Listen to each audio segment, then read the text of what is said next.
Si Daddy sobrang tigas ng ulo, kaya tuloy natatakot ang pasahero. Gusto'y laging patuloy ang takbo ng kabayo, at kaliwag kanan ang palo sa kabayo.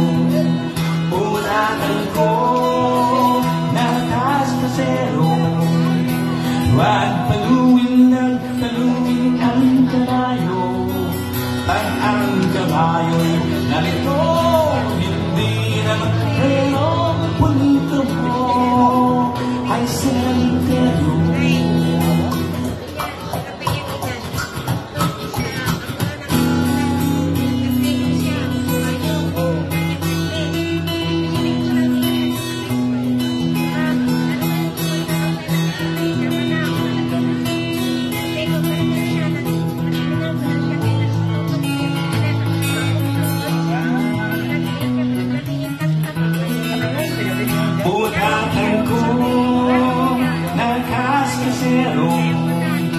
Huwag paluin ng paluin ang kabayo.